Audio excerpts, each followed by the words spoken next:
ಪ್ರಾಣ ರಕ್ಷಣೆ ಆರ್ಪಿಎಫ್ ಸಿಬ್ಬಂದಿಯ ಸಾಹಸಕ್ಕೆ ಮೆಚ್ಚುಗೆ.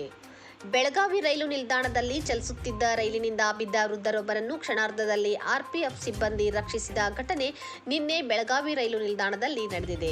ಜಿಲ್ಲೆಯ ಉಚ್ಚಗಾಂವ್ ಸಮೀಪದ ಬಸುರತೆ ಗ್ರಾಮದ ನಿವಾಸಿಯಾದ ಶ್ರೀ ಬರ್ಮಾ ಗಂಗಾರಾಮ್ ಕುಂಬಾರ್ ವಯಸ್ಸು 55. ಇವರು ಬೆಳಗಾವಿಯಿಂದ ಪುಣೆಗೆ ತೆರಳುವ ತಮ್ಮ ಮೊಮ್ಮಗನಾದ ಶ್ರೀ ಲಕ್ಷ್ಮೀ ರಾಜಾರಾಮ್ ಕುಂಬಾರ್ ಅವರನ್ನು ಮೈಸೂರು ಅಜ್ಮೀರ್ ಎಕ್ಸ್ಪ್ರೆಸ್ ರೈಲಿಗೆ ಸಂಖ್ಯೆ 16210 ಬೀಳ್ಕೊಡಲು ಬಂದಿದ್ದರು. ಆಗ ರೈಲು ಚಲಿಸಲು ಪ್ರಾರಂಭಿಸಿದಾಗ ಬೀಳ್ಕೊಡಲು ಬಂದ ಅವರು ಆತಂಕಗೊಂಡು ಚಲಿಸುತ್ತಿರುವ ರೈಲಿನಿಂದ ಇಳಿಯಲು ಯತ್ನಿಸಿದಾಗ ಶ್ರೀ ಬರ್ಮಾ ಗಂಗಾರಾಮ್ ಕುಂಬಾರ್ ಜಾರಿ ಬಿದ್ದು ಪ್ಲಾಟ್ಫಾರ್ಮ್ ಹಾಗೂ ರೈಲಿನ ನಡುವಿನ ಚಿಕ್ಕ ಜಾಗದಲ್ಲಿ ಸಿಲುಕಿಕೊಂಡಿದ್ದರು.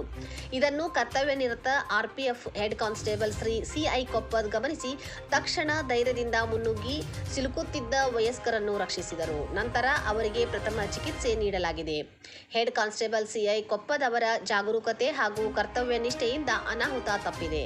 ಇವರ ಈ ಸಾಹಸಕ್ಕೆ ಮೆಚ್ಚುಗೆ ವ್ಯಕ್ತವಾಗಿದೆ. RPF head constable CI Koppad ಸದ್ಯ ಬೆಳಗಾವಿ ಆರ್ಪಿಎಫ್ ಪೋಸ್ಟ್ನಲ್ಲಿ ಕರ್ತವ್ಯ ನಿರ್ವಹಿಸಿದ್ದಾರೆ.